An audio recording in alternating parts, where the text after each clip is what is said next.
Hi, I'm Tyler Simone, and this is the Happily Self-Conscious podcast, the show where it's cool to be self-conscious. As a personal development enthusiast, I love to learn how I can become better in all areas of life, and I want to share with you transformative tips and tricks to help you also become your best self. Together, we'll learn how we can become more self-conscious. Let's do it.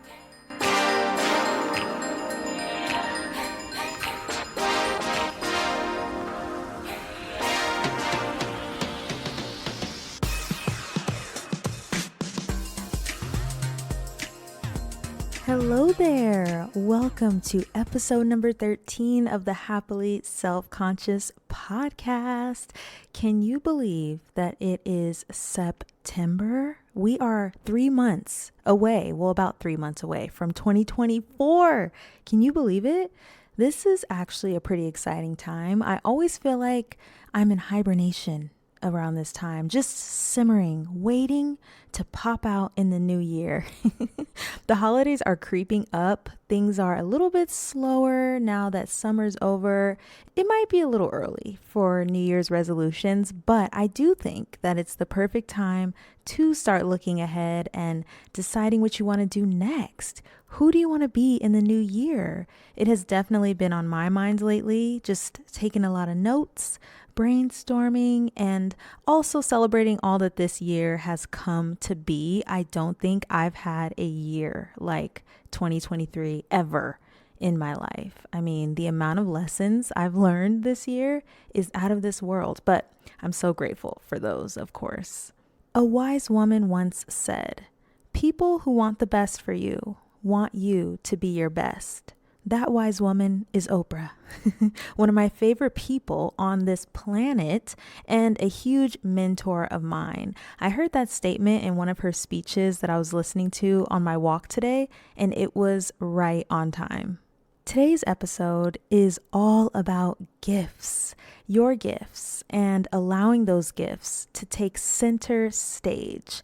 I was inspired to talk about this topic after listening to the Earn Your Happy podcast. It's hosted by Lori Harder. Side note, that is one of my favorite podcasts. It's really a great one for women who have big dreams or are starting or running a business, in case, you're looking for new podcasts to listen to.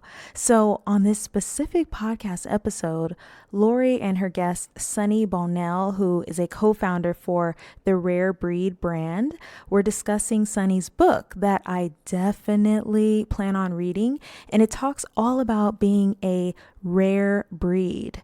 The episode was all about seeing your vices as virtues and what makes being a rare breed so powerful.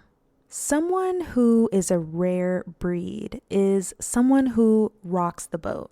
They don't necessarily play by the rules, and they're seen as unconventional as it pertains to society standards, of course. What makes them rare are their traits or their personal characteristics that are sometimes seen as negative rather than positive. And what I love about this idea of being a rare breed is that you allow your gifts to shine rather than ignoring them or trying to get rid of them. You stop suppressing the special traits that you have in order to fit in, and instead hone in on them and make them work for you. There are 7 traits according to the book. There is rebellious, audacious, obsessed, hot-blooded, weird, hypnotic, and emotional. I'm thinking that I have a concoction going on, maybe a little rebellious, audacious, weird, hypnotic, and emotional. Heavy on the emotional trait, let's just be honest.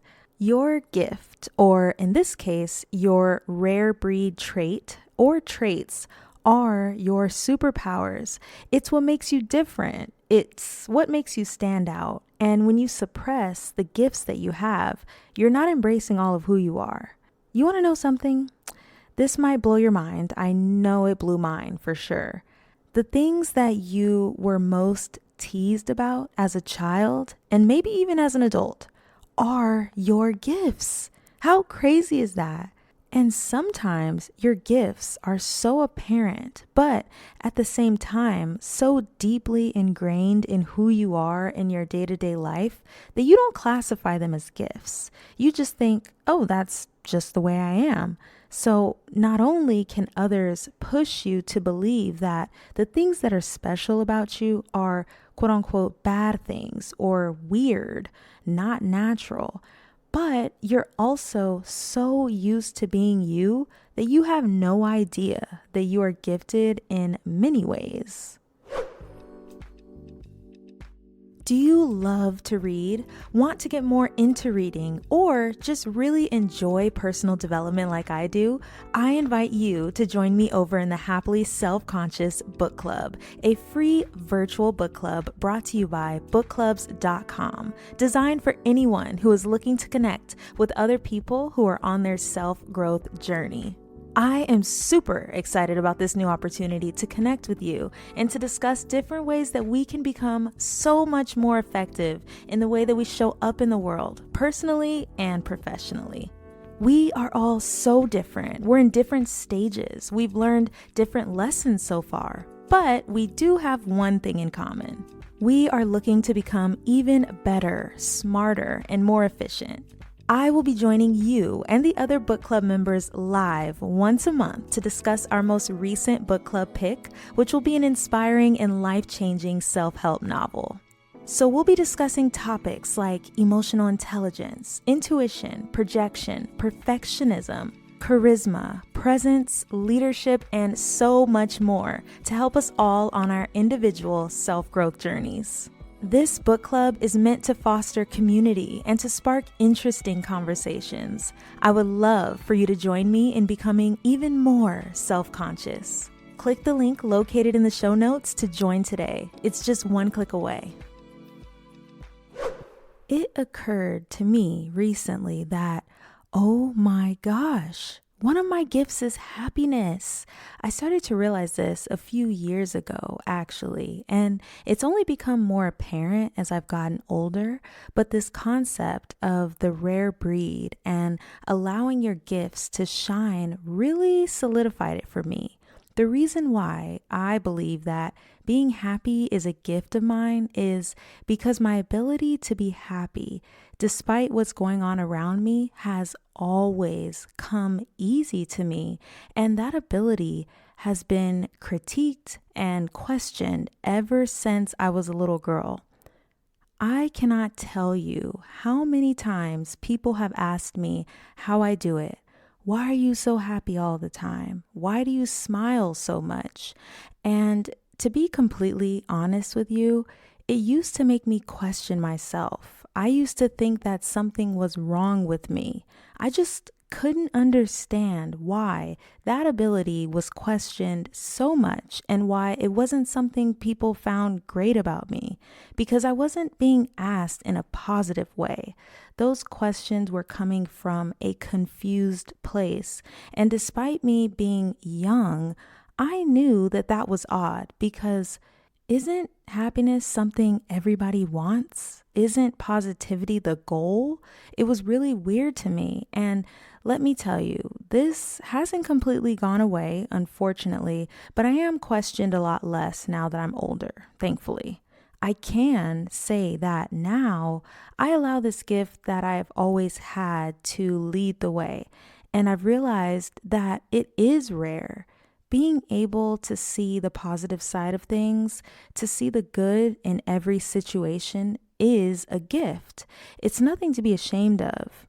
I've turned what's seen sometimes, or was seen, as a vice or a weird trait in the eyes of many into a virtue or something special.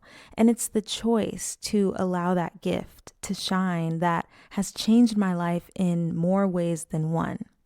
Even if your gift makes other people feel uncomfortable, it is not to be hidden.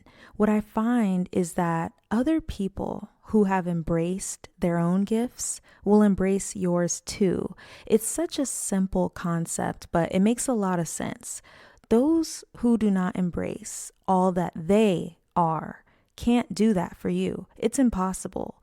And so when shining your light and unwrapping your gift, you attract the right people to you. They get it because they've done it too. They know what it's like to be unapologetically themselves. So they are rooting for you, not tearing you down. And there's a lot of proof around us of this being the case. I'll give you another example of a gift of mine, and hopefully this is helping you to uncover those gifts within yourself. My voice, the way that I speak, has also been something that was critiqued for years. Not so much now, but in childhood, the way I spoke was not always appealing to people. I was told that I talked like a white girl. Other Black people would look at me funny. I was called an Oreo, and it was painful. And if you know about that Oreo term, you know it's pretty painful. I stopped allowing that critique to hold me back in college when I really got into YouTube. I had my own radio show, became an entertainment news journalist, and now this podcast. This podcast is the biggest FU to that critique because I do it every week and my voice is the focal point. I mean, if this is not me embracing that gift, I don't know what is. What I came to find is that the way that I speak now is no different than the way that I spoke back when people would try to tear me down. This has been a gift that I've always had. The difference is that I'm fully leaning into that gift. I'm going full force. To be rare is to be brave, and it's to let yourself be seen no matter what. Not only does it feel good, but it's so important because when you allow parts of yourself to be silenced, you're not showing up. You're playing small. You're hiding, and that doesn't feel good. And how you feel is most important. You owe it to yourself to unwrap your gifts and be rare because you are. I don't know about you, but being ordinary, that doesn't sound fun. It's not going to cut it for me. You don't do anyone a favor by being ordinary on purpose. I know you have gifts because we all do, and embracing them is not always easy, especially if you've been letting them fall to the wayside all of this time. But what can you start doing to let them shine today? Well, first, expect people not to understand your gift. We can't be surprised by misunderstandings and critique if we expect it to happen. It is to be expected because it's our gift, not theirs. So just giggle and move on. And if allowing your gift to shine is a new thing, if you've been one way for a really long time, but you really want to start embracing your gift, be okay with whatever comes next. If that means leaving a situation, be okay with that. And just remember that you are your first priority. And in order to be completely comfortable in your body every single day, this is necessary. And no one who is meant to be around for the long haul is going to require you to play small. Only surround yourself with those who honor and praise your gifts and release those who question them. And don't look outside of yourself for approval. Don't wait for anyone else to tell you that it's okay to be all that you are. Not only will that moment never truly come, but because a lot of people are not allowing their own gifts to shine, they might tell you to tone it down or ask why you are the way you are. So allow your default to be to shine. The right time to start showcasing your gift is the moment you realize that that gift is there. I believe that there comes a time when we get tired of playing it small and our gifts have no choice but to be seen. We have no choice but to be rare, and that means something different for everybody. We can't hide our gifts because hiding them actually becomes painful, and we stop our own growth because our gifts make other people uncomfortable. We can't let that happen. There is no reward for being less rare. We can't empower other people in that position. We can't progress in our careers. We stay in rooms that we no longer belong in, and we walk around with this deep sense that we are not whole. I don't know what your gift is, but I know that you have one or many, and I hope that you find beauty in being rare and different and groundbreaking and strange and misunderstood, because it makes life fun and you grow so much faster by embracing your gifts and letting them shine no matter what's going on and no matter who's around. And now for the quote of the day. If you have talent, use it in every which way possible. Don't hoard it. Don't dole it out like a miser. Spend it lavishly like a millionaire intent on going broke. I truly hope you enjoyed this episode today, and I hope that you release your gifts to the world, because if no one has told you, I want you to know that your gifts are appreciated and you deserve to share them with the world. I hope you have a great week. If you enjoyed this episode, be sure to click the follow button so you don't miss future episodes. And if you see another one on the list that you think looks interesting, take a listen or just download it for later. I'll see you next time.